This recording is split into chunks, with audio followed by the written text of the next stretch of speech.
Alrighty, welcome everyone. Welcome back. It's just going to be me today. Vik, we're going to be discussing the CSM leaks, the full codex leak, and I thought I'd go through and just a read through. Not only does it help me learn the rules, and it also helps everyone else, hopefully. So, obviously, don't have a huge background in Chaos Space Marines, but I think we all went through that period where they were very, very popular. So, I think people are relatively familiar with their rules. So, I think we'll just go through and try and identify which parts seem really strong, what seems really cool, and what commonalities I've got in the past. Vic won't be joining me today, primarily because he's embargoed by Team England. But like many people, when something like this comes out, they probably want to keep it within their team for the World Team Championships. If you're not familiar, that will be happening in the beginning of August. So the World Team Championships is kind of a place where all the ideas culminate. So it's important that teams keep their secret tech to themselves. But we'll see. I mean, I think a lot of people will be playing the Chaos Space Range probably in the coming months. So we'll see what archetypes come from that. But for the time being, just be me looking through it and getting a sense of what's good, what's maybe changed. And yeah, before that, we got some housekeeping as well. We had a whole spectrum of feedback on the last episode. Of course, that was a bit of it was a bit rawer than I think we'd normally like to do it. But one of the things that we try and do on the podcast is we always try and get feedback, especially from our close friends and people that we know that are in content creation as well. And that episode actually was one of the ones where Vic and I were toying with the idea of maybe pulling it back down, and eventually we decided to leave it up.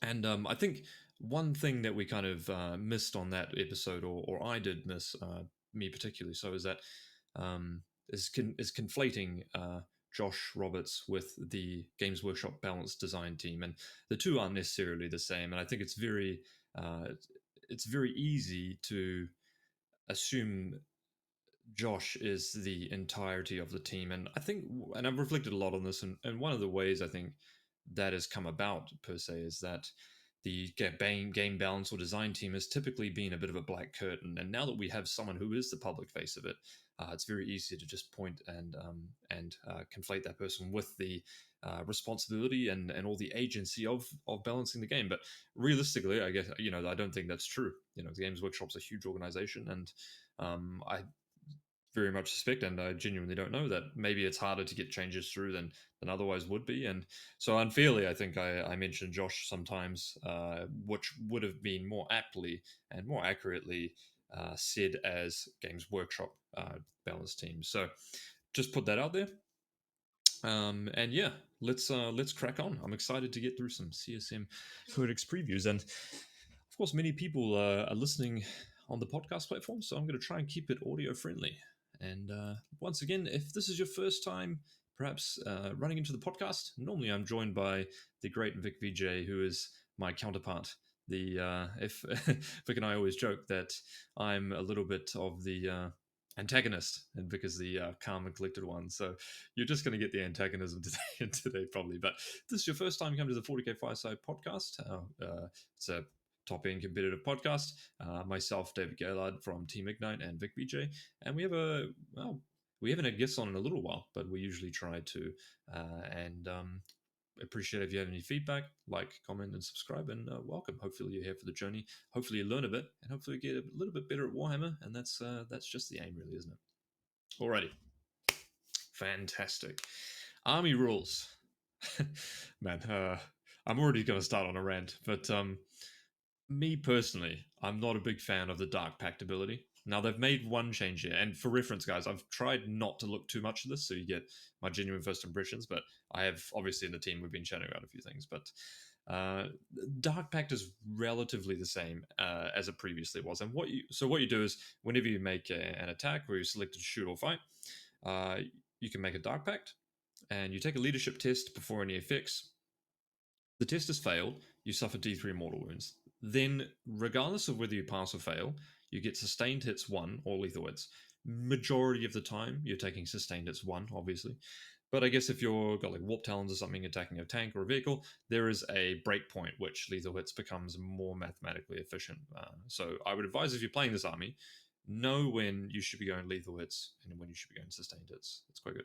Now, uh, uh, I'm not a big fan of this mechanic in the past because it kind of struck me as a couple of things. It's very admin heavy. You do it for every single unit in your army whenever it attacks. So you're doing it all the time. You're spamming it. B, it's kind of hard to fail. There are so many things like icons that can reroll, and C, it didn't have an impact previously until after you had attacked. So what players would commonly do is go, yeah, I'm going to Dark Pact attack, yeah, I'm going to Dark Pact attack, yeah, I'm going to Dark Pact attack, and never end up rolling them because they were inconsequential. They've changed that slightly in that if you do fail the Dark Pact, you take the mortals before your attacks are resolved. So, I attack with 5 legionaries, I roll my Dark Pact, I fail, I take 2 mortal wounds. Before I am actually going to do my attacks, I'll actually have to take those mortals. So you could lose a guy now, which is better.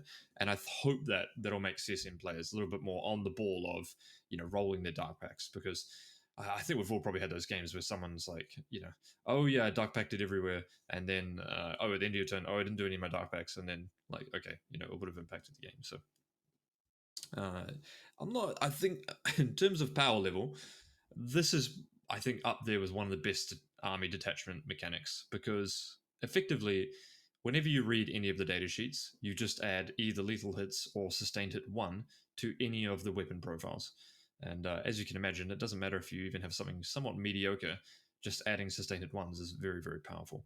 So, yeah, that's just the army rule as well. Now, a couple of key points here as well. You can add Corn Berserkers, Rubric Marines, which we're going to touch on, are very, very powerful. Plague Marines and Noise Marines. Now, these are included in the Codex, as I've learned now. And so that means that if you're playing teams, you can have a Chaos Space Marines list with Rubric Marines, and you could still have a Thousand Suns player with Rubric Marines. So really, really powerful. Some of the better suping options in Chaos Space Marines, as we've historically seen.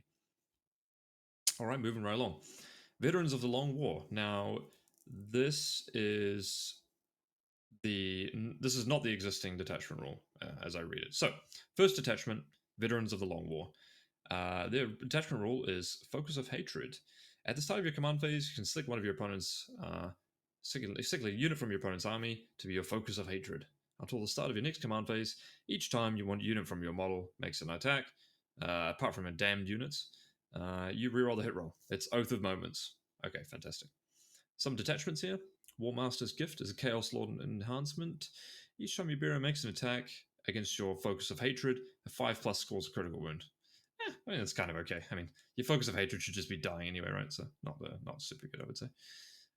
Eager for Vengeance, Heretic Astartes model only, not damned. The bearer's unit is eligible to shoot and declare a charge in a turn which it fell back. While doing so, each time a model in that unit makes an attack that targets your Focus of Hatred, add 1 to the hit roll.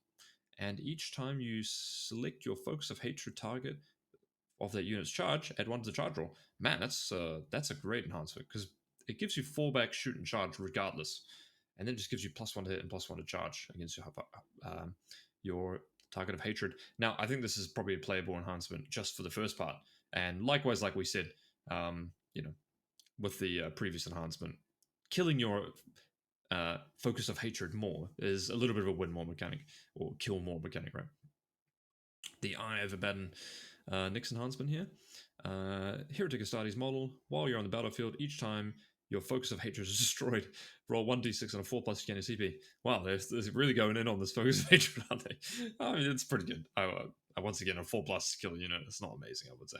If it was cheap, 15 points, I think it's probably worth it. Mark of Legend. Heretic Astartes model only. Once per turn, you can reroll 1 hit roll, 1 rune roll, 1 hit roll, 1 rune roll, or 1 saving throw made for the bearer. That is pretty premium. I mean, that's going to be something you're going to use on offense and defense. It's once per turn, so you can use it when you attack.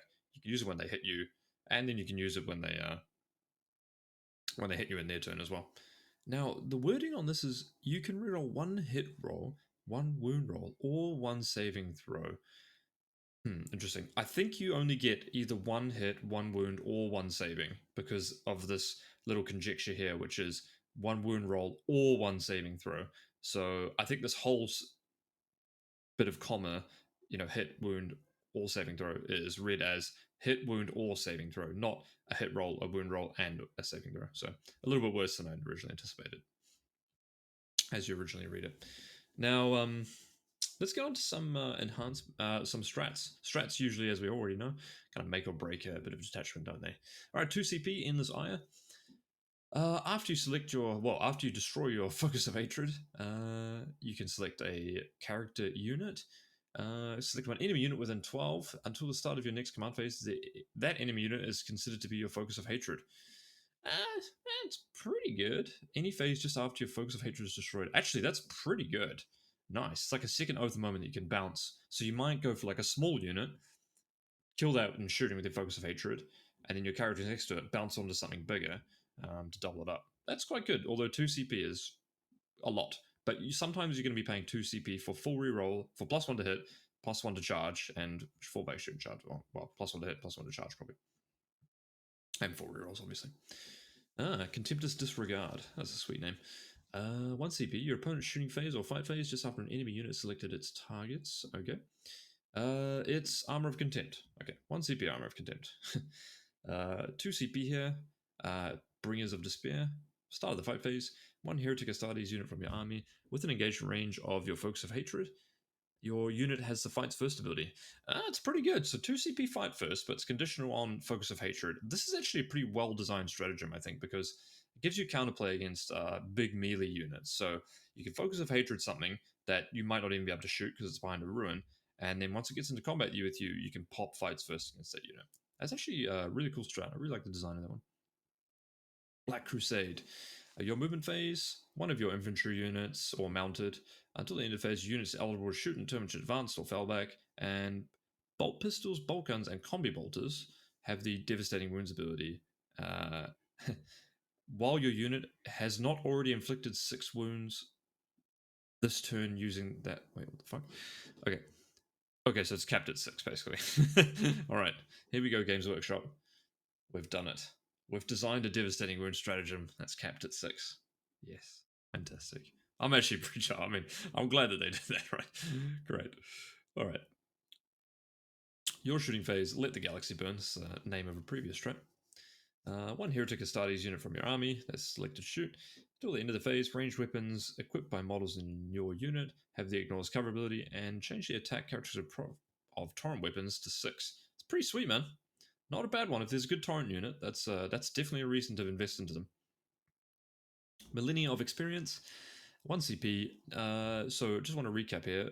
Strategic Deploy, Battle Tactic. Lick the Galaxy Burn is Battle Tactic. Contemptuous Disregard, AOC is Battle Tactic. The two solid Battle Tactics. Even getting one good Battle Tactic is good these days, I think. Your opponent's movement phase just after an enemy unit ends in normal, advance, or fallback move. 1 infantry or mounted unit within 9 inches of that, you can make a normal move up to D6. I mean, up to 6. Flat 6. This is really good. Obviously, the reactive move strats in the past have been some of the best stratagems in the whole game. So this is a huge reason to invest into playing Millennia of Experience. This feels like, this detachment. This detachment actually seems pretty good. And it reminds me a lot of Gladius when Gladius came out before the WTC. And actually, secretly, Gladius was very, very powerful. Or is it Vanguard? I can't remember. The one that has the reactive move, sorry. Reactive move is pretty good. It was a bit slow to start off with, but Millennia of Experience is pretty solid. A lot of good movement stuff here, actually. It's not a bad detachment at all. Deceptors. This is the next detachment. This one's got a bit of a funky rule by looks of it.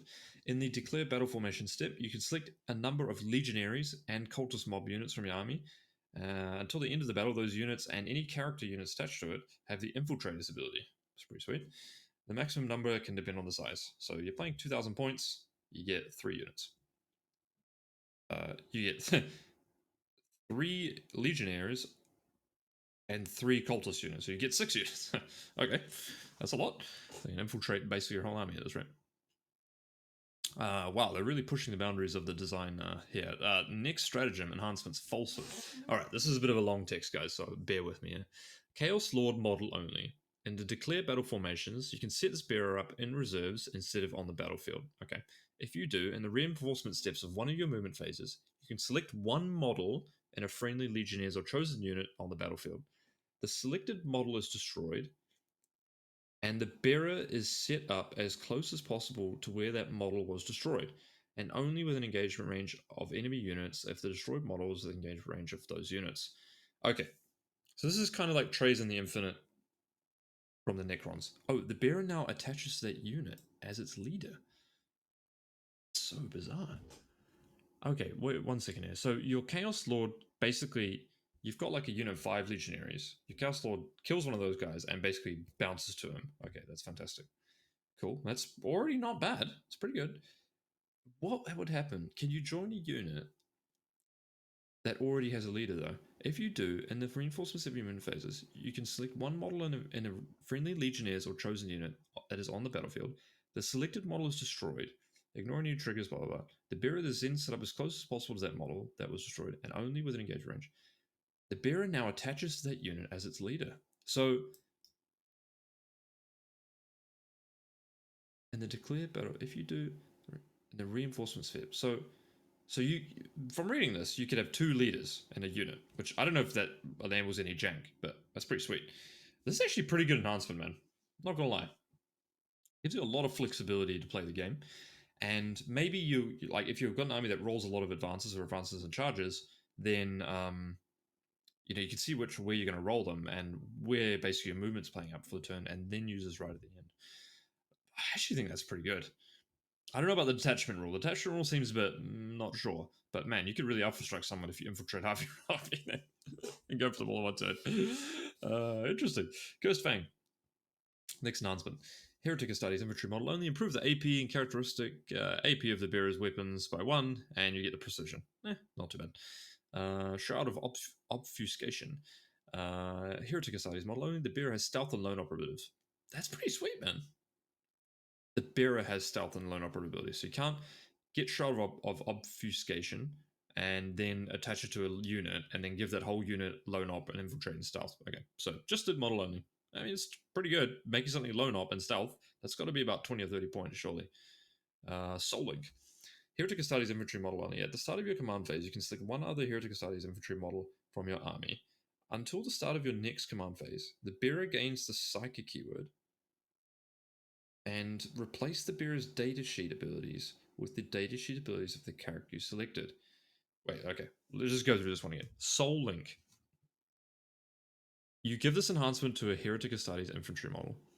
At the start of your command phase, you can select one other infantry character model from your army, excluding Epicuros. Until the start of your next command phase, the bearer gains, so your unit that you put the enhancement on, gains the Psychic keyword and replace the bearer's datasheet abilities with the datasheet abilities of the character you selected. Huh. That's pretty sick, man. There's no range requirement on this, by the way. You can soul link someone like across the battlefield. Uh, and oh, interesting. This just struck me, but you could actually soul link from reserve into a unit that's currently on the battlefield. Um, at the start of the command phase, you can select one other from your army. I mean, you could have 2 units in reserve target each other. That's that's pretty sick, dude. Oh, that's pretty sick, man. You could have like a unit with like a big range weapon, and then put that on a unit that gets like +1 damage, and like all of a sudden you keep the best weapon, then you get +1 damage. Obviously, the Chaos Lord is like the best one for that, right? Damn, Soul Link, pretty sick, man. I don't know about the detachment ability, but Soul Link and Falsehood are pretty sick, man. Damn. All right, those enhancements. This is the what is this detachment again? I like this Deceptors, like Decepticons or something. All right, Detonator, Deceptors as Wargame. Any phase after an enemy model with deadly demise ability is destroyed. Select a character unit within 18 inches of that enemy model. Your opponent does not roll to determine whether or not the wounds are inflicted by their model's deadly demise. Instead, mortal wounds are automatically inflicted. Your opponent does not roll to determine whether mortal wounds are inflicted by their models. Instead, mortal wounds are automatically inflicted. It's actually a pretty good stratagem, man. Detonator.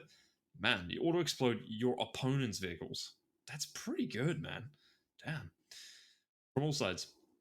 Until the start of your charge phase, one Heretic Astartes infantry unit, Heretic Astartes unit, more importantly, till the end of the phase, add 1 to the charge rolls for each.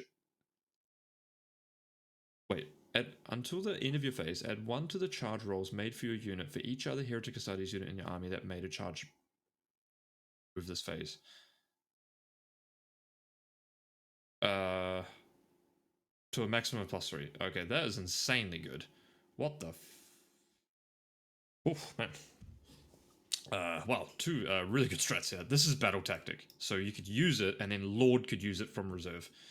Okay. Wow. Okay, that's really good.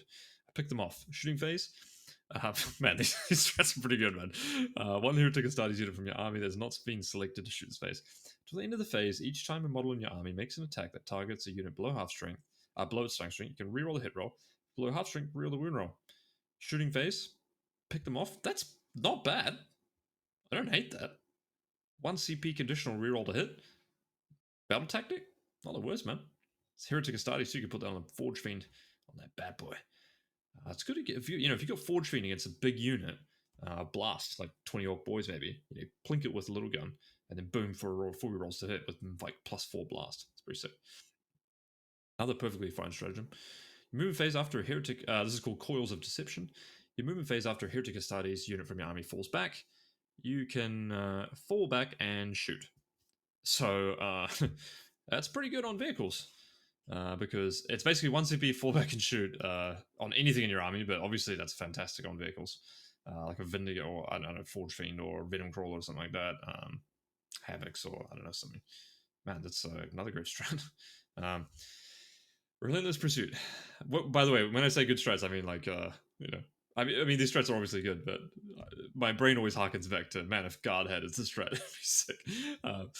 Okay, your opponent's movement phase. This is called Relentless Pursuit.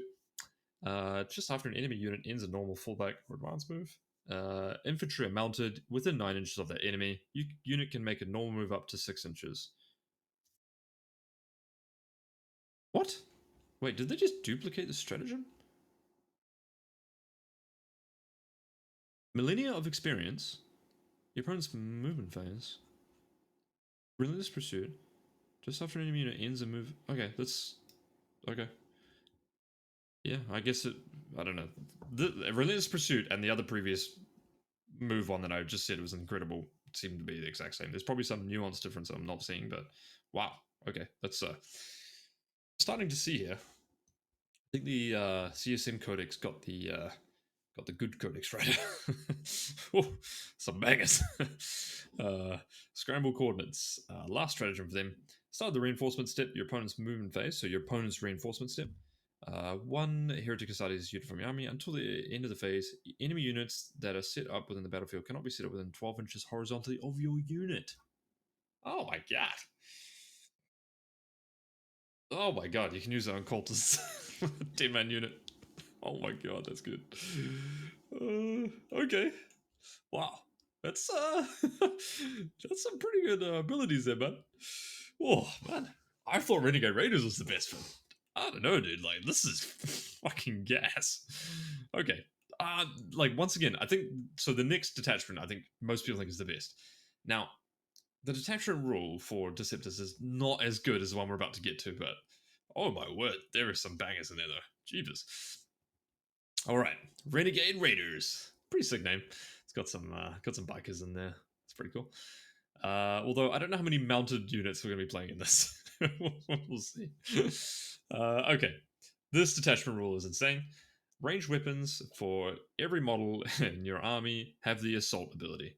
Each time any model in your army makes an attack against a unit in an objective marker, prove the AP of that attack by 1. So the second part of this, whenever you make an attack, if you're within range of objective marker, also works in melee as well. So melee and range for the +1 AP, and assault weapons is obviously. I mean, assault for 5 turns is obviously insane because it allows you to do actions while advancing and shoot after advancing. It enables all your vehicles that previously wouldn't have assault weapons to advance and shoot. So if you're playing Renegade Raiders, at a bare minimum, whenever you evaluate a data sheet ability, every single weapon you have comes with assault and sustained 1. Yeah, pretty sick. Pretty sick. Okay, on enhancements. Despot's Claim. Heretic Astartes models at the start of your command phase, if the bearer is on the battlefield, roll 1d6, adding 1 if the bearer is wholly within 12 inches of your opponent's deployment zone on a 5+ you gain SCP. I mean, not the best. I mean, wholly within 12 inches of your opponent's deployment zone. I mean, yeah, I mean, I guess on corner deployment, that's not as hard, but it's obviously not easy. It's in the command phases, all right. Dread Reaver. Heretic Astartes model only. Each time the bearer makes an melee attack, if the bearer is wholly within 12 inches of your opponent's deployment zone, you can reroll the hit roll and the wound roll. That is significantly better because obviously you want to be hitting your opponent. Cool. This is a good one. Mark of the Hound. Heretic Astartes model only. Model and the bearer's unit have the Scout 6's ability. Insanity. That is super, super good. Scout 6 on an enhancement is insanely good. I'm going to go on a tangent up, but I'll finish this enhancement. Tyrant Slash. Heretic Astartes model only. You can reroll advanced rolls made for the bearer's unit. The bearer's unit is eligible to shoot and determine your fallback. I mean, yes, it's pretty good. Right, but back to this one, Mark of the Hound. A lot of people think, okay, so when I looked at the CSM and I've looked through a little bit, and they don't have the Nurgle strat anymore, right? So you can target, if you put a Rhino on the line, your opponent can just shoot it off the line and target. And that was one of the most strong points of CSM when they were oppressive. I mean, there was lots of strong points, but that was really hard to deal with because all of a sudden you can just move it 12 inches. If they come within 12 inches to shoot you, they're probably not killing the Rhino and the contents. So your contents just get out and murder them, right? Now, the strong part is you could, excuse me, give this to a Chaos Lord. Your Chaos Lord then goes and starts the game in the transport, and your Rhino gets Scout 6. So your Rhino can pre-stage into a forward ruin where it can't be shot, which is pretty common on UKTC. Now, here's where the rant begins. In WTC, they say that this doesn't work because your unit is in the transport and it doesn't have that ability, which, in my opinion, is stupid because it's clear that this should work, as intended. Your unit gets the scout ability. It should work as intended that your unit functionally has Scout 6 on its datasheet, and then you can scout with your transport. But for whatever reason, WTC says, no, it's in a transport, doesn't work. It doesn't make sense to me. Because another ruling that the WTC has made is that you can't double order for move twice on the Kaskin unit, because that doesn't make sense. So this is a bit weird because on one side the WTC say, well, rules is written, strictly rules is written, that can't work. And then the other side they say, well, it doesn't make sense. So it's really inconsistent on their rulings on that. But I think this should let the transports pre-game move, and for me. Check it with your tier. Quite big. All right, the best detachment rule. Does it have the best best stratagems? We will see. Well, I can see the keyword battle tactic a lot here already. That's a good sign. Okay, your opponent's shooting phase or the fight phase just after an enemy unit is selected its attack. It's called unfailingly obdurate. Okay, that's one hell of a name. I play my trap card, unfailingly obdurate. Your opponent's shooting phase or the fight phase just after an enemy unit has selected its attacks. One Heretic Astartes unit from your army, it's not damned, that was selected as a target of attack. Oh, it's AOC. Right, okay. I should just read the effect and then be like, okay, worse than the character. Okay, they've got Battle Tactic AOC. Very good staple stratagem. I'd say that's like a 0.75 out of 100.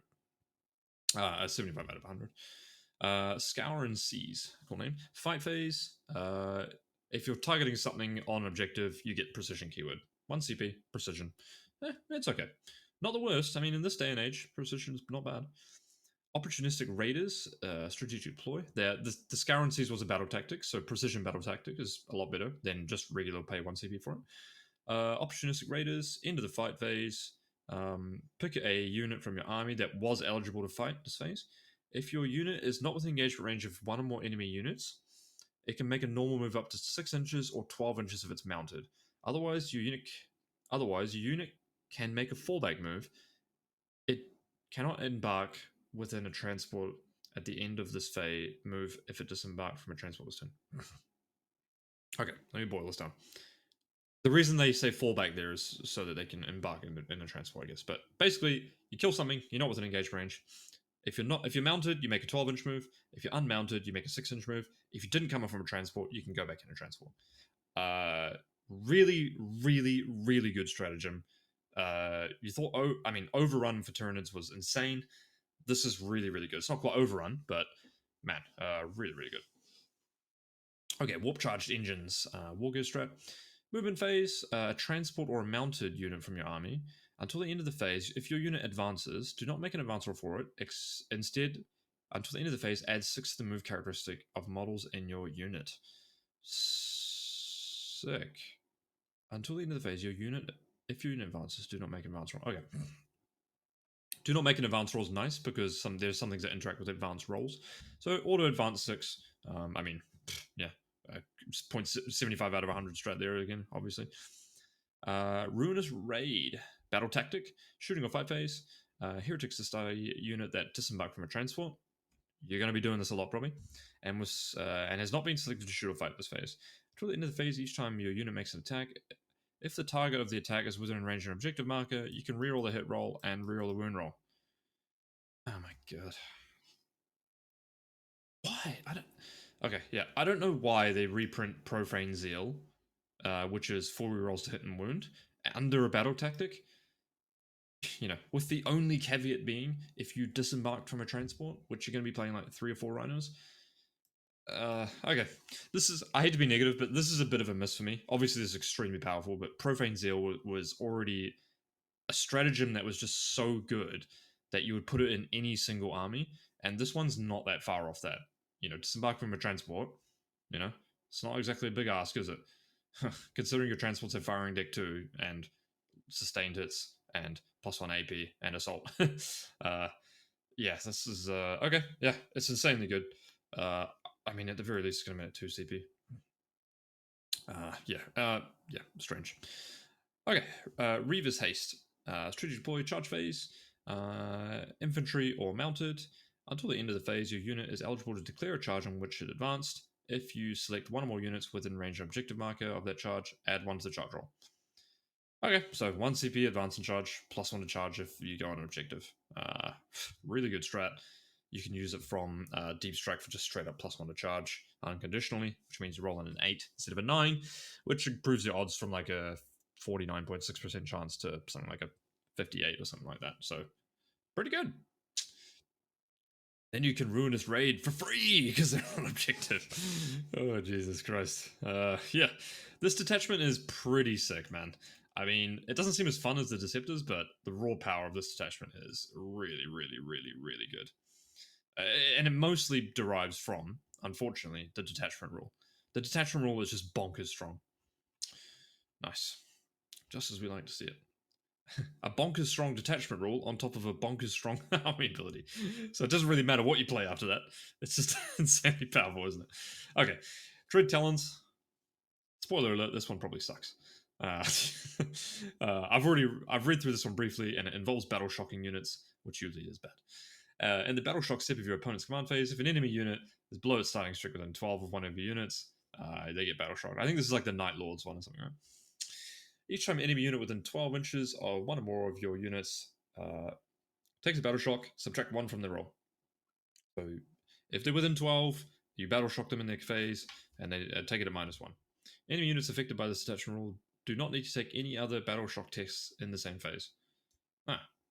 Why did they add that? That's a bit lame. Okay, I think it would have been cool if you could battle shock twice. Cool. Anyway, enhancements. Chaos Lord only. Your unit has the stealth keyword. Okay, not bad.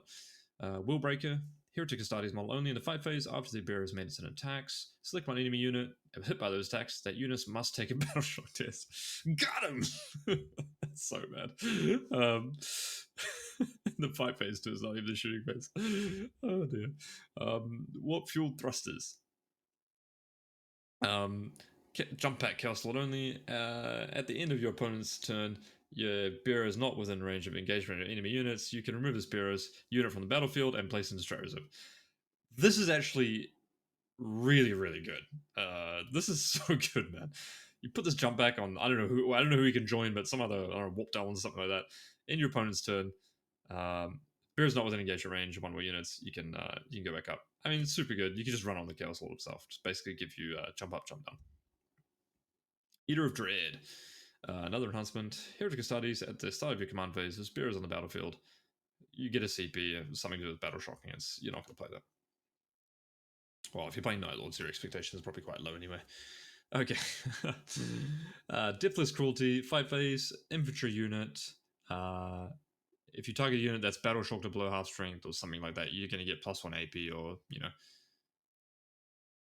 Yeah, sure. Pretty bad. Bloody example, fight phase after a Heretic Astartes unit destroys a character from your destroys a character unit. You make everything within 12 inches of and visible to your unit take a battle shock test.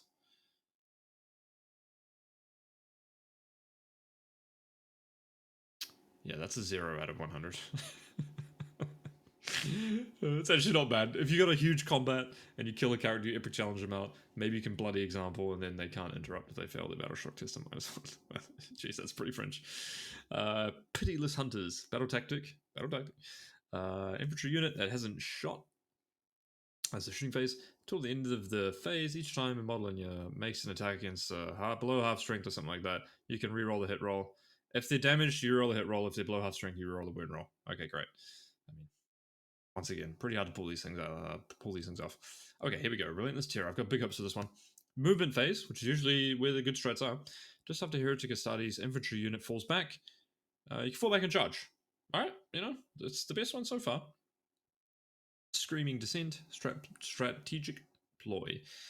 Reinforcements phase from the second battle round onwards. Jump pack unit.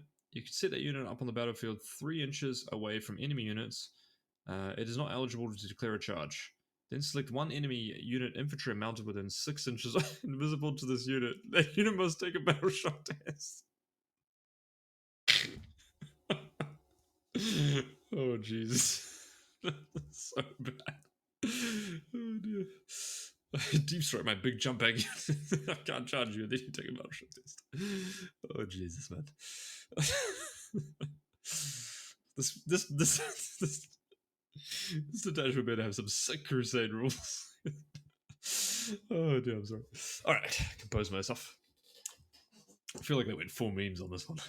Okay, Merciless Pursuit. Let's get rid of this garbage. End of your opponent's movement phase. Heretic Astartes infantry unit from your army that's not within engagement range of one or more units. Select one enemy unit that fell back this turn and is within 6 inches of your unit. Your unit can declare a charge if it were your charge phase. Note that even if this charge... Fuck, that's actually pretty sick. So, your opponent falls back from you.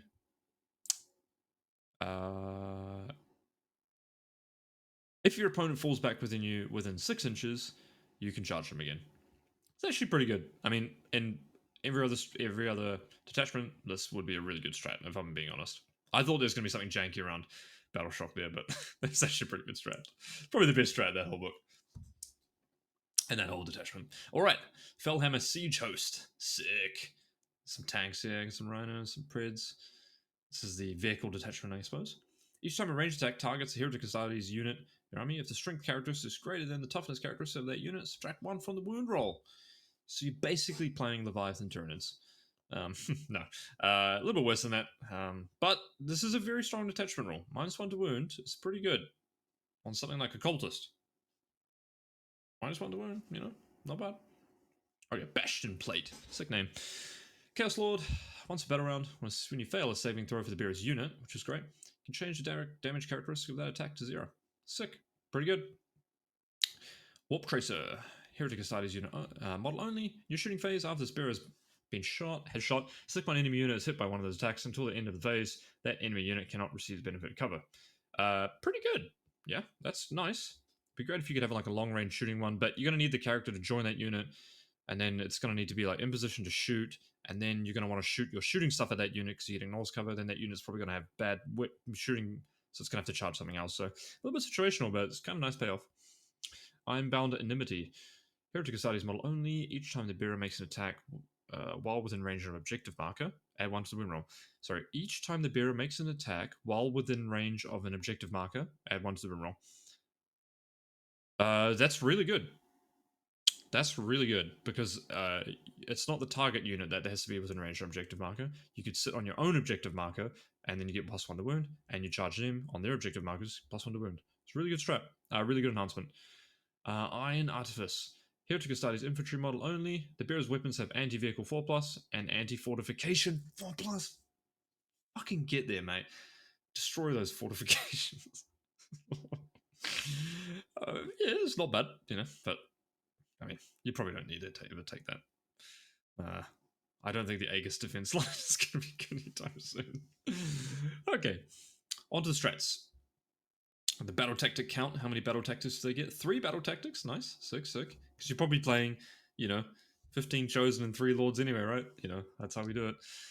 Okay, even in your tank detachment or whatever it is, vehicle detachment, I don't know if it's supposed to be that or not. To be honest with you, -1 to wound is like the worst on vehicles because obviously they don't benefit from that often, so it's probably late infantry detachment anyway. Okay, fight phase. Heretic Ascites unit from your army. There's that's the target of the attacks. Sorry, I'll actually read these probably. It's so easy to skim them in my head and then realize that I'm not actually talking about them.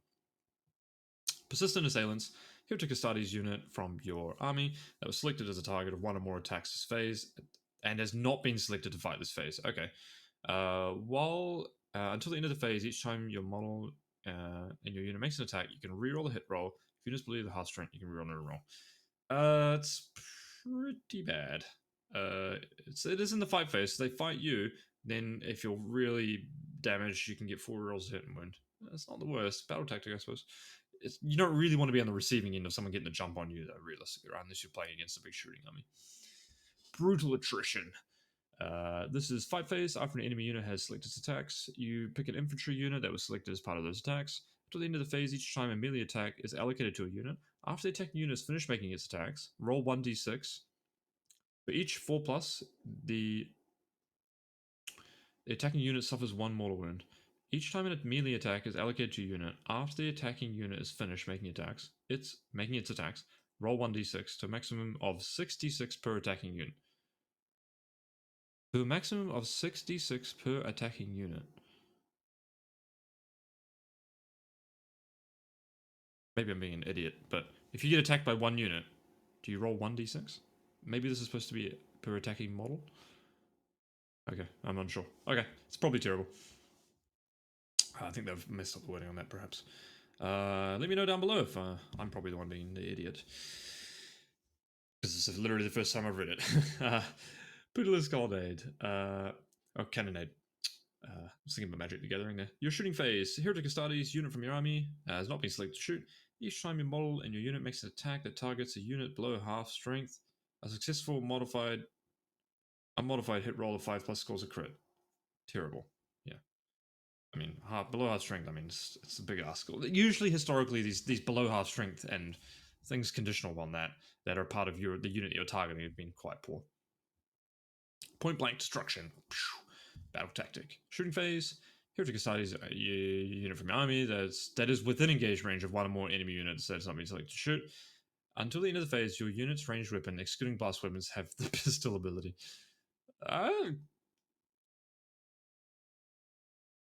Okay. Interesting.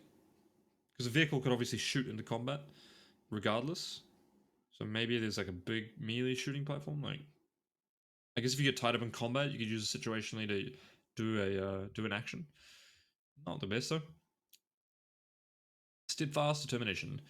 Your opponent's shooting phase just after an enemy unit has selected targets. 1 Heretic Ascites unit from your army. Until the end of the phase, models in your unit have the 5+ feel no pain ability. That's a banger. That is a banger. 5 up feel no pain for 1 CP on any unit in your army.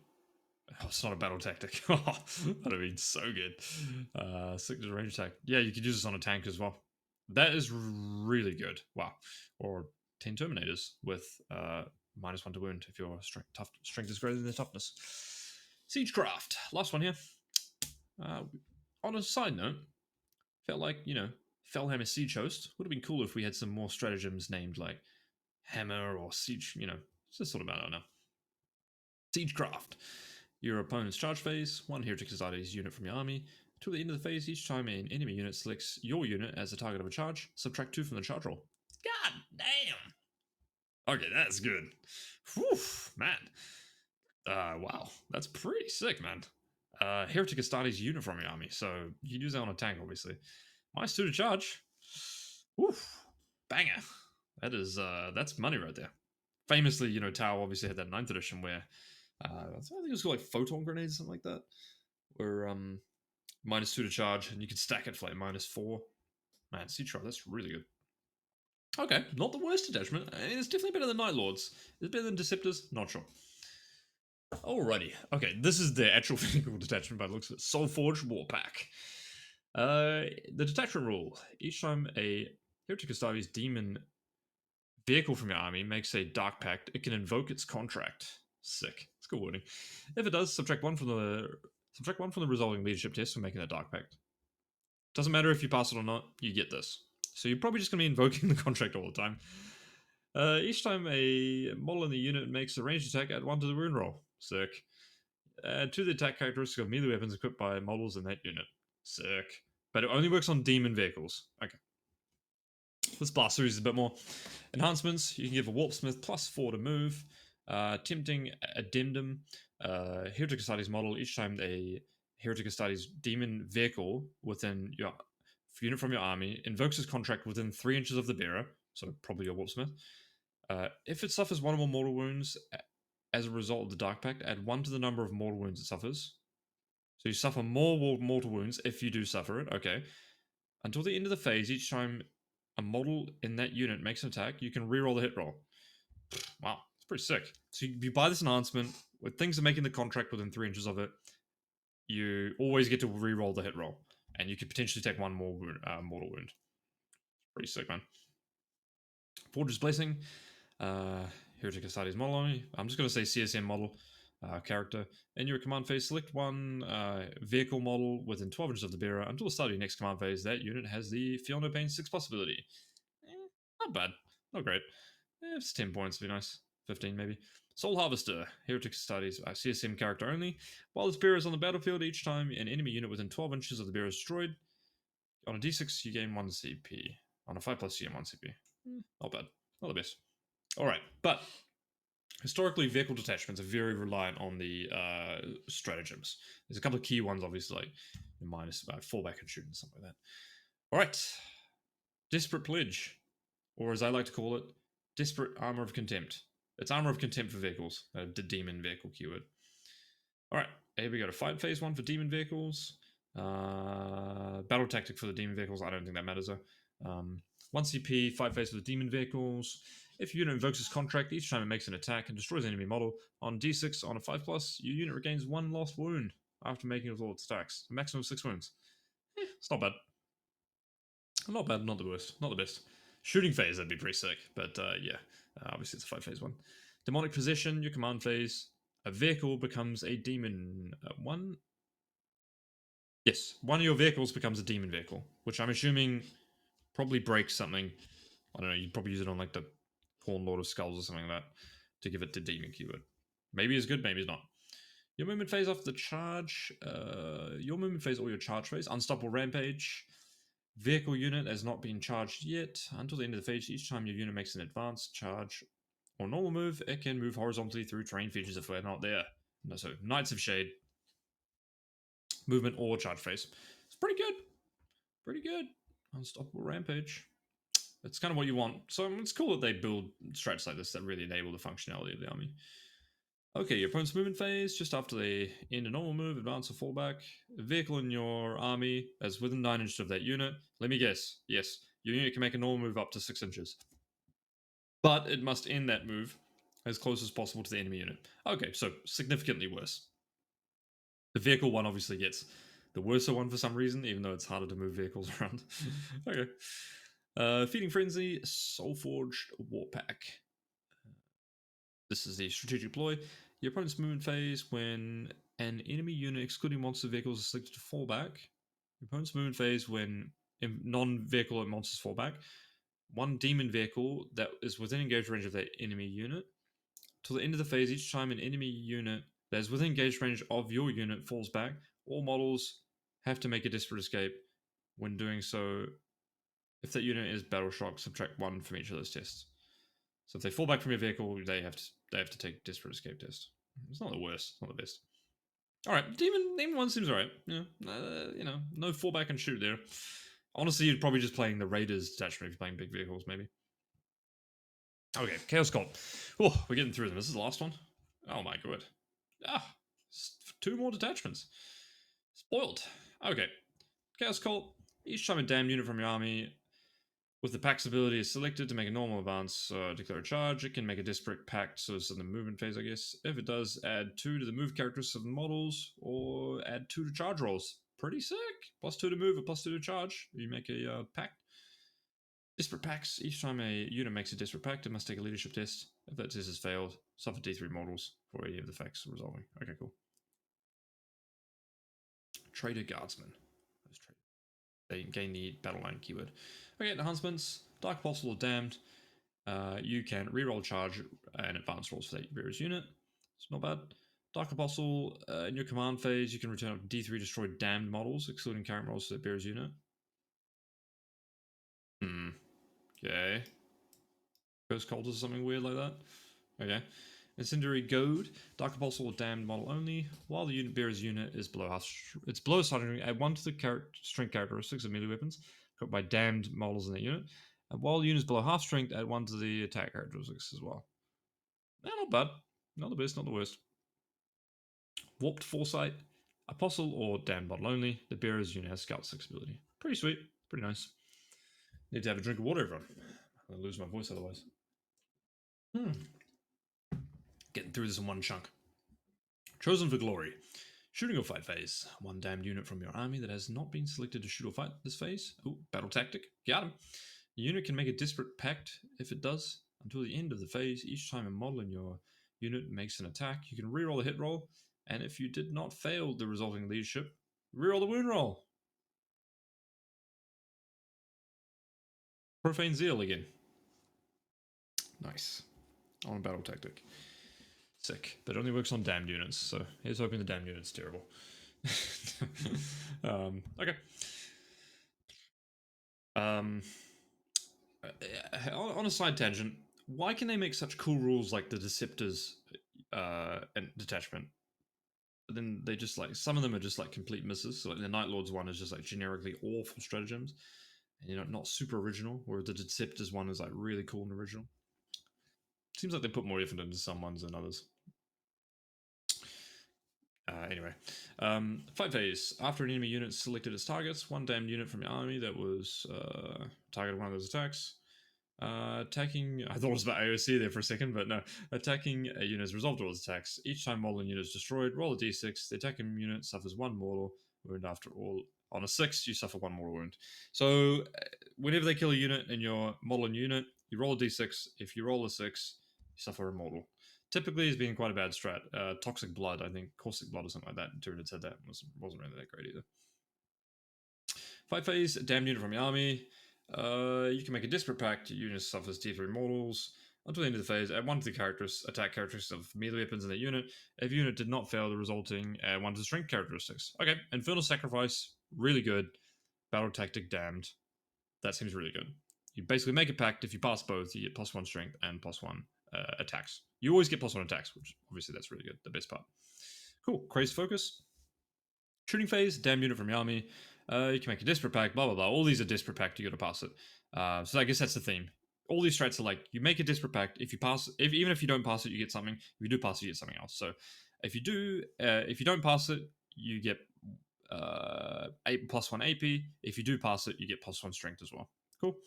Charge unit, Reckless Haste, damned unit from your army in the charge phase. Till the end of the phase, your unit is eligible to charge in which it advances. Cool. Advance and charge for damned.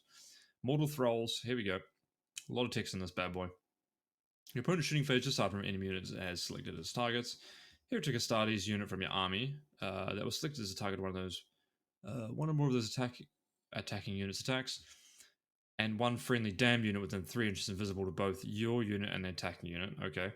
Till the end of the phase, while your damned unit is on the battlefield, each time your opponent will make a wound roll for an attack that targets your Heretic Astartes unit.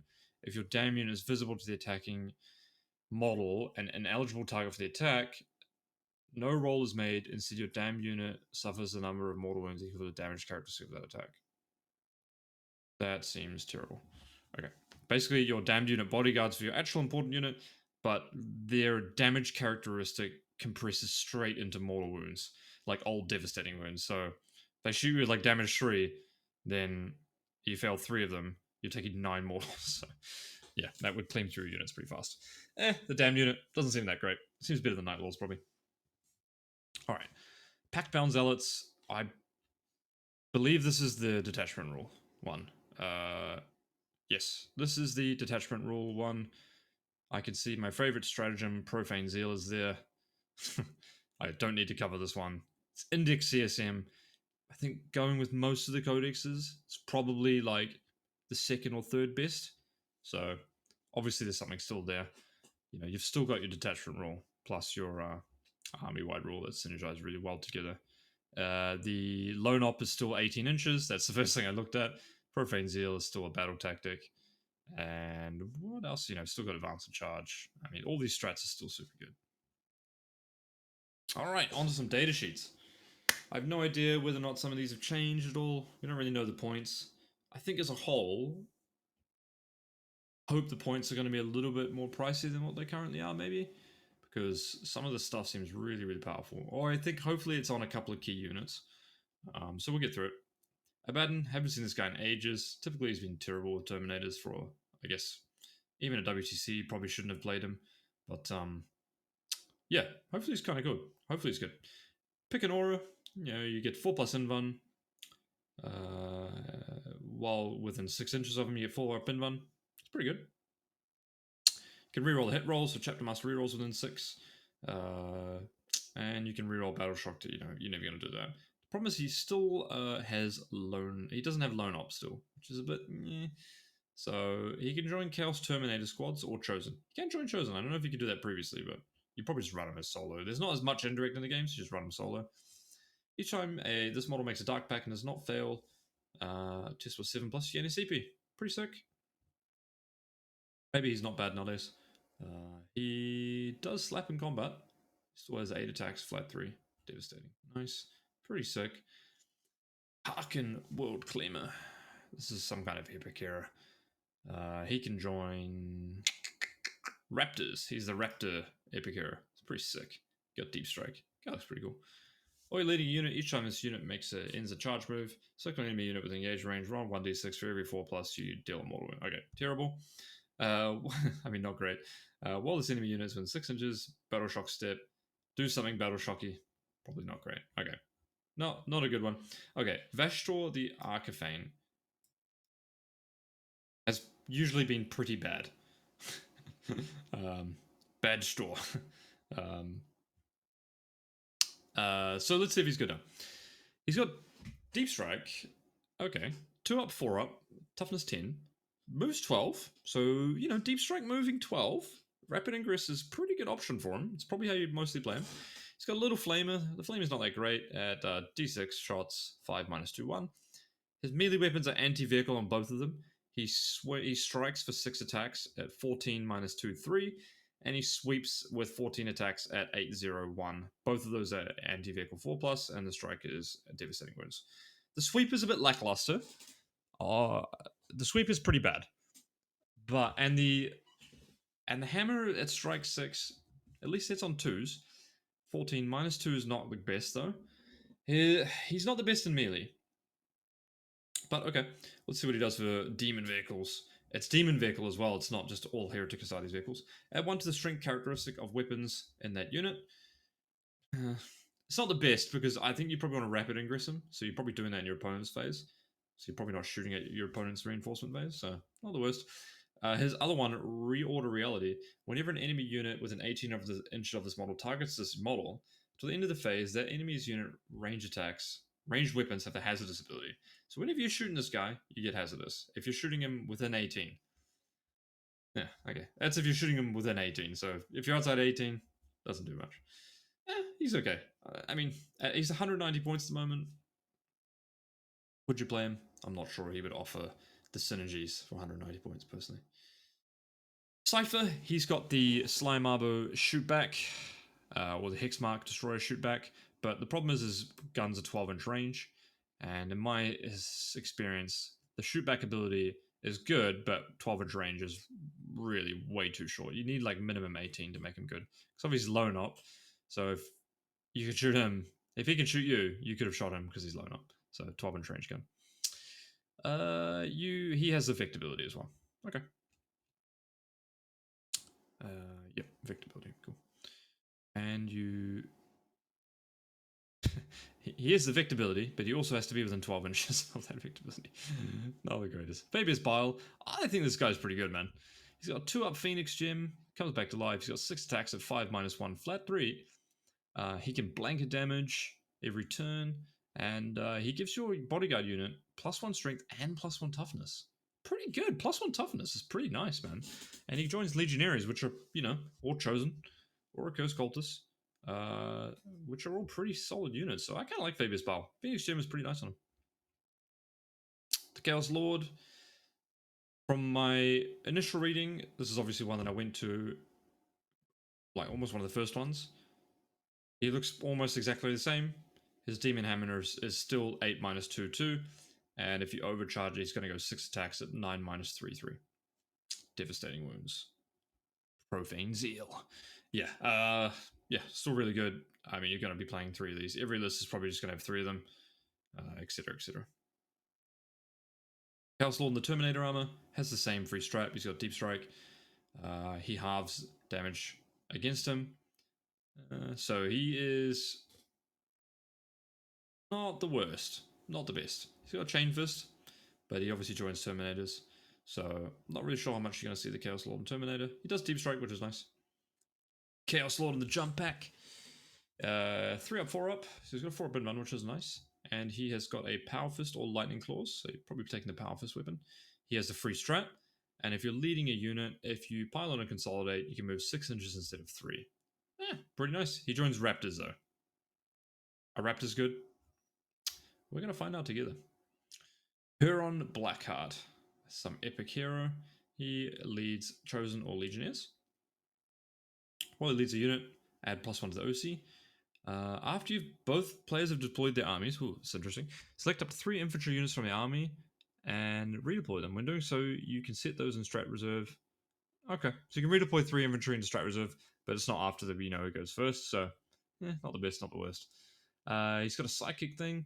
Once per battle, when an enemy unit ends a normal, advanced, fallback move within 9 inches of this model's unit, if this model's unit is not within engaged range, it can make a normal move up to D6.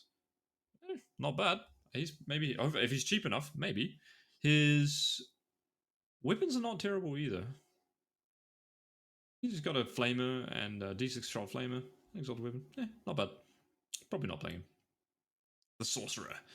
So I guess the sorcerer is something that you could put the enhancement for this one where you can gain the data sheet ability, maybe, right? Your leading unit, subtract 1 from the hit roll.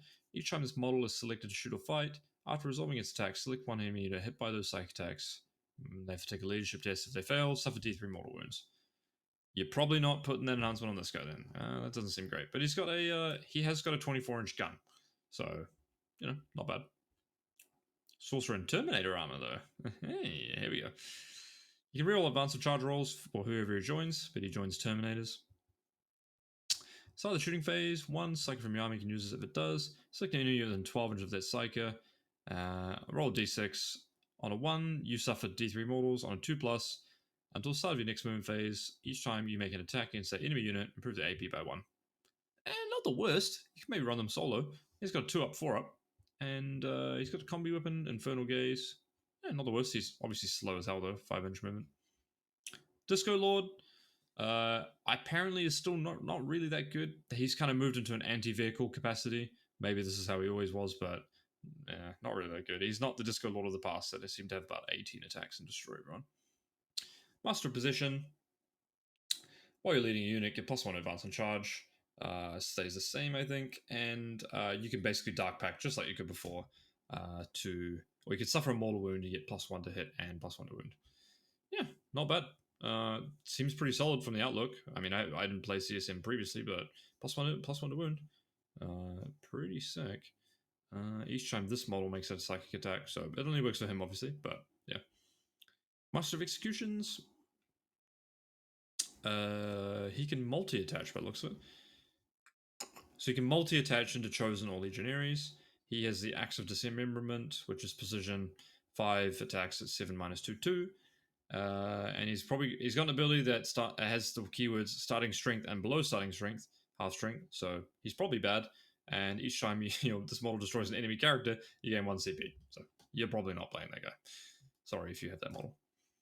The Demon Princes, which have been pretty bad in the past as well.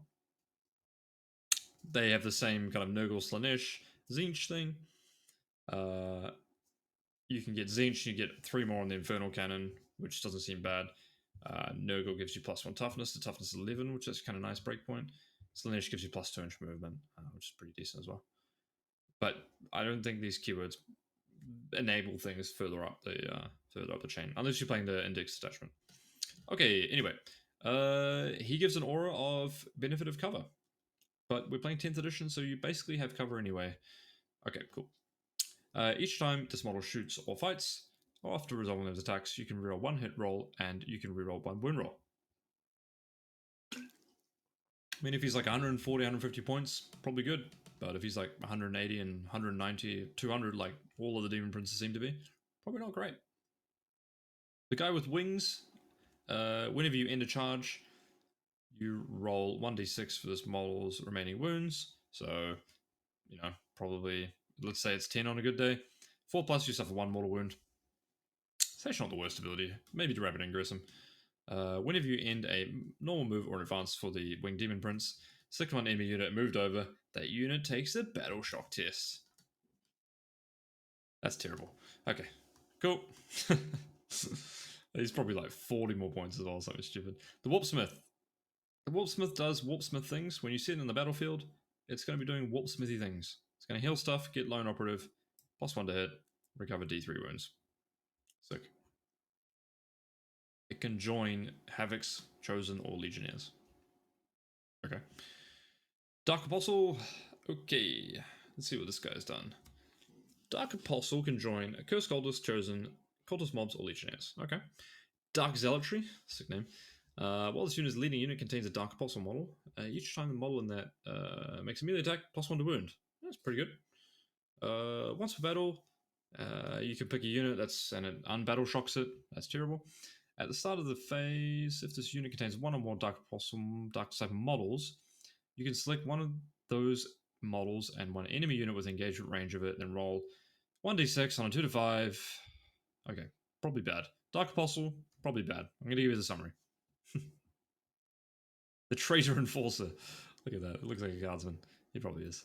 Radio. He can join Traitor Guardsman squad. Sick.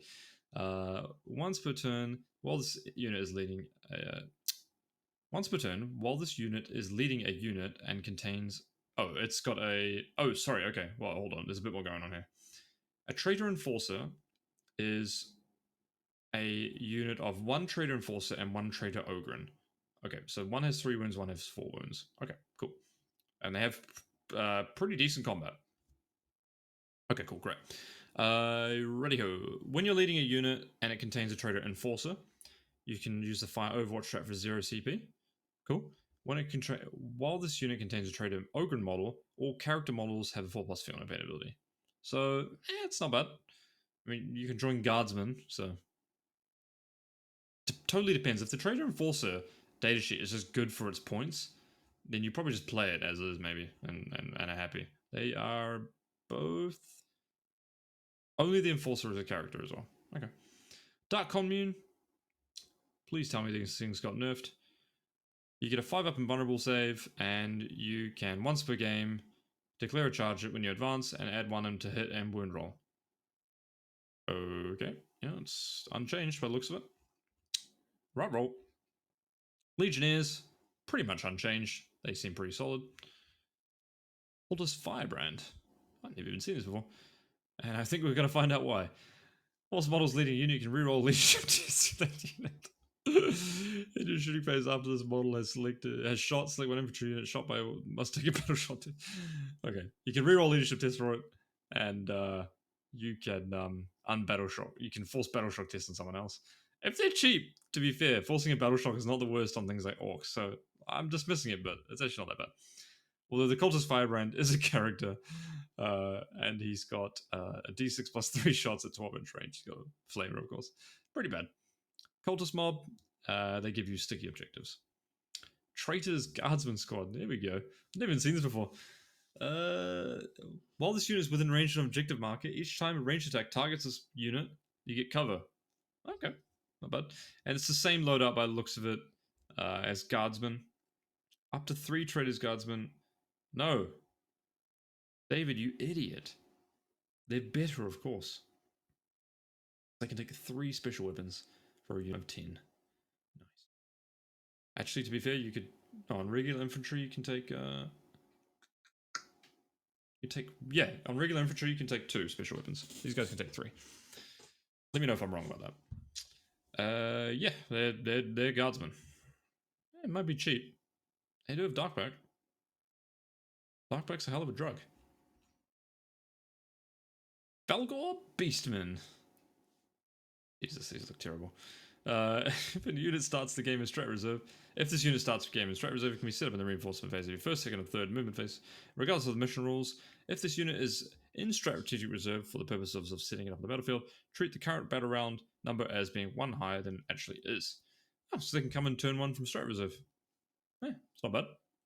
They don't seem to have any relevant great guns or anything like that. So maybe if they're cheap, you can come in signals turn 1. There's just a photo here of this absolute mad lad. Belgor Beastman about to chop up some guardsmen. Live action shot. Chaos Terminators. If you make a Dark Pact, you can reroll the hit roll. Now the thing I don't like about this is that you get reroll hit rolls if you make a Dark Pact, even if you pass it or not. But then Abaddon would also give you reroll all hits if you selected that ability, and then they also have a 4 bin bun. So like, what? Why would you need to take Abaddon with this unit? Yeah, I mean they're pretty slow. Although Night Spinners are not really in the meta now, so I mean maybe Chaos Terminators are a bit more playable. Chosen, more or less the same. You can advance and charge and fall back and charge. Same old juice. Toughness 4, 3 wounds, 3 up save. They're always good. They're always good. Chaos Bikers. If you made a charge move this turn, improve the strength characteristic of that attack by 1. Not bad. They can take some cursed weapons and probably 1 power fist. It's not bad. Improve the AP by 1, and if you're in the Raiders detachment, you get plus 2 AP if they're on an objective. Ooh, plus 2 AP on these stats. Probably not bad. Raptors. Okay, I can see they've got a Battle Shock ability here. Okay, that's not a good start. They have a Battle Shock Aura ability, and at the start of the fight phase, enemy unit with an engagement range of 1 or more units of this ability must take a Battle Shock test. Okay. The Terrifying Assault is not bad. So they have an ability, guys, that at the start of the fight phase, each enemy unit with an engagement range of 1 or more units with the Terrifying Assault ability must take a Battle Shock test. So if somehow you charge lots of different things and you force a Battle Shock, they might not be able to interrupt. Now, I know it sounds situational, but against things like Wraiths or, I don't know, opposing melee, the mirror matchup, Raptor might not be the worst. Warp Talons. Now, spoiler alert, I've seen this data sheet. Data sheet is very good. Warp Talons are basically the same as they were before. They're 3 up, 5 up, and vulnerable, move 12. Deep Strike keyword, which is very important. But their ability now is called Warp Strike. At the end of the fight phase, if this unit was eligible to fight this phase and is not within engagement range of 1 or more enemy units, you can remove this unit from the battlefield and place it into strat reserves. That's really, really good. Basically, you could have like a 5-man Warp Talon unit. It would have 20 attacks. Obviously sustained its 1, so effectively hits on 2s at 5, 2, 1 with twin linked. A 5-man unit of Warp Talons could kill like something on an objective, 10 cultists, and then bounce back up in the sky, and then you could rapid ingress them on your opponent's turn, which you then can just move 12 and then charge something. Or a 10-man unit. Now, the reason this is actually this ability is even better is because actually you can it checks it at the end of the fight phase. So you could charge them into something, not kill them. Your Chaos Chosen unit could come in, finish it off, etc., etc. Then at the end of the fight phase, you could bounce them up. You could bounce 30 of these guys up. So yeah, and they deep strike. So you could bounce them, kill something, bounce it back up, etc., etc. You could do an action next turn, whatever. I think these guys are really, really good. At the current points, I think he's going to be a little bit too good for the utility that you get. Havocs, they're going to be reaping Havoc. They get Ignore, Ballistic Skill modifiers. I don't know the previous data sheets, so I'm assuming they're going to be pretty similar.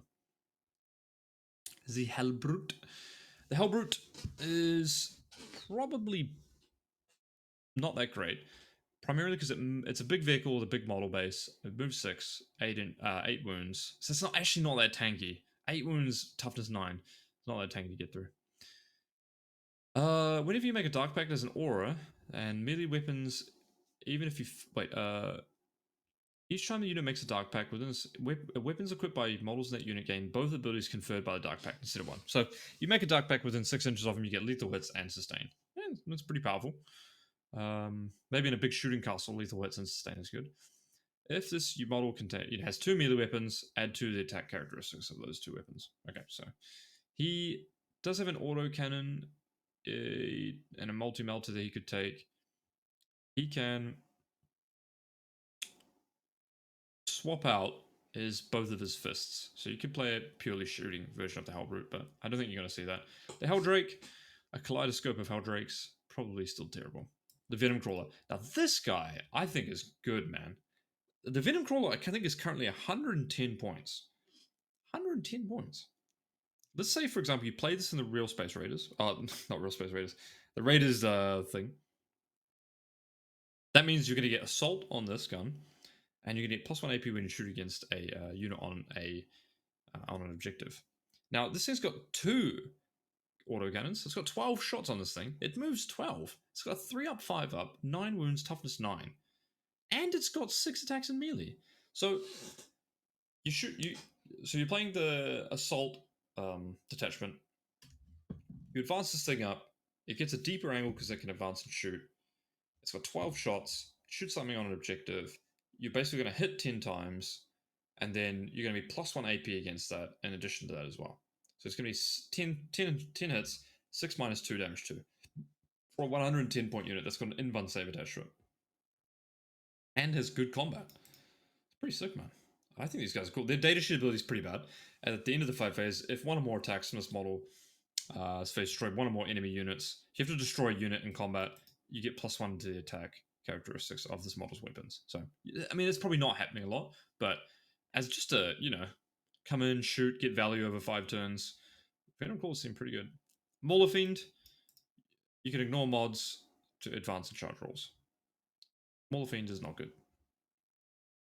The Forge Fiend looks exactly the same. So Forge Fiend is, it's been a menace in the past. It's been terribly efficient. I suspect it's probably going to be pretty meta dependent. I'm thinking like Wraiths might be good into. The Mirror matchup might be good. Orc, Mega Knobs, and the Boys I think it might be good into. But at 200 points, it's so hard to sell nowadays. You're getting a lot of value with the Blast. But given it advance and plus 1 AP against units on objectives, I mean, advance and shoot helps it a lot. For sure. Chaos Rhino. Now, I don't know about the interaction here, but if you have a Chaos Rhino with Firing Deck 2, and you're playing the advance and shoot detachment, can you advance the Rhino and then be equipped in the shooting phase with those 2 weapons? Do those weapons gain the assault keyword? Can you use Firing Deck with weapons that didn't have assault if you're in the everything gains assault keyword? Who knows? Good one to find out, because if you can do that, that's even better. But what I would say is Rubric Marines seem absolutely bonkers good in the advance and shoot plus 1 AP on objective detachment, because Rubric Marines naturally reroll against units on objectives for 4 rerolls to wound. And then in addition, they get plus 1 AP from the Icon of Flame on crits on 6s. They ignore cover, and then you get plus 1 AP because you shoot an objective, and now you can advance and shoot them. Pure value. Really good, and they combo really well with the Firing Deck from the Chaos Rhino as well. I wouldn't be surprised if that's a very common archetype. Chaos Land Raider, I'll skip past. Predator Annihilator. I mean, all of these Predator Annihilator, Predator Destructor, Vindicator, all of these things got a pretty big glow up by being able to get access to the Assault keyword. So, Assault and plus 1 AP, I'll say it again and again, is really nice on those. The Defiler, I mean, you gotta love this guy, right? Defiler just wants a big hug. You can target with the counter offensive stratagem for free. Get free interrupt on the Defiler. Sick. Obviously, it's really tough to play this model because it's absolutely enormous. I think it's wider than 6 inches. It's definitely wider than 6 inches. So it can move over terrain and terrain features that are 4 or less, though. So maybe terrain dependent on your format, it's going to be a bit of a tough sell. But if you get advance and shoot, and you can move over terrain features of 4, maybe you can make it work for your terrain format. Cool, lot of skulls. He is a big Titanic boy. It doesn't look like he's changed that much. He battle shocks everything around him if you kill something. Probably not that great. And last but not least, the best thing is the Noctilith Crown fortification that I'm not going to be worried about destroying now because I've got an anti-fortification 4+ enhancement. I'm not going to read it. It's probably terrible. A Cursed Cultist. Oh, here we go. Howling Horde. Okay, Scout move, feel no pain. Okay, so the Cursed Cultists have lost the ability to regenerate in the command phases. Yay! That was the fun list. Not. It can Blood Surge like... so Cursed Cultists now can Blood Surge like Corn Berserkers, basically. Okay. Yeah, it's a whole lot worse than reanimating them. Possessed are the same. Possessed are really good still, I think. Obliterators are the same. Indirect fire keyword they gain. And that's it. There we go. Man, the data sheets were a little bit bland. I didn't really know a lot about them or have in-depth analysis. But you know what I would say? I think the most straightforward way to build things is going to be the kind of not the Dread Talons, that's for sure. Whereas the Renegade Raiders, I think Renegade Raiders combos with almost any playstyle super well. I think Rubric Marines are super good in there. It's pretty hard to go wrong. I mean, 3 Venom Crawlers sounds pretty good in there as well. Gives you consistent backline shooting. You got access to lethal hits anyway. I think Renegade Raiders is really, really solid. I think, though, as well, I think Deceptors might have some play to it. If you can find out a good combo of Soul Link, and I think Falsehood is actually quite good as well. Totally depends on the points for them for those enhancements, but their strats are very, very good. I think they've actually got the best strats out of everyone, which is exciting. Now, I guess some final summary, some final analysis. I think Chaos Space Marines are, it's for me, as someone who doesn't play them, it's kind of worrying to see them get so many powerful abilities. Particularly because they have an extremely good army rule. One of the best army rules in the game. Me personally, I think the Sisters one is the best in the game. I think this is maybe the second best in the game, just because it's raw efficiency. No matter what you play, it affects everything. And then if you combo it with detachments that also affect your whole army, like Renegade Raiders, I mean, this is the best detachment rule in the game, maybe. And then the best army rule, one of the best army rules in the game. So layering both of those on top of each other, you know, it kind of doesn't matter what you play after that. As if the points are even remotely good, and the codex is pretty deep, you know, you're going to be able to play things that are 30% more efficient than they otherwise would have been. So it does worry me that Chaos Space Marines will be able to field just an army that is so efficient that it feels like you're playing with a 2,400 point army because everything just overperforms. That being said, though, you know, they do lose the marks, so they do lose the Nurgle strat on if you're playing detachments, so you might not have to deal with things or untargetable rhinos as much. So they're playing a bit of a fairer game in that sense. But you know, the Scout 6 ability here is also really powerful as well to counteract that. So yeah, I mean, hopefully we'll see. You know, their backline shooting isn't as good, but you know, Predator Destructors and stuff like that are obviously still perfectly playable as well. I think they're one of the cheap tank variants, you know, 130, 140 points. So yeah, there we go. Thank you for listening. Hopefully this helped you. I mean, it gave me a really good overview of what I think would be good and what would be playable. So that's been me. If you're still listening, welcome to the show. And if you're a new listener, welcome to the show. It's been great to have you here. I've been David Gaillard, and hope you've learned something. And wherever you are, let me know what your thoughts are on what the kind of best attachments were. Maybe you thought Deceptors was the best. Maybe you thought Night Lords was the best. But if you do think that, you're going to have to justify it, mate. So let me know what the best Battle Shock combo is. Or whatever you think about the Codex, and we'll get back to you guys. All right, have a good one. Enjoy the testing. Peace out.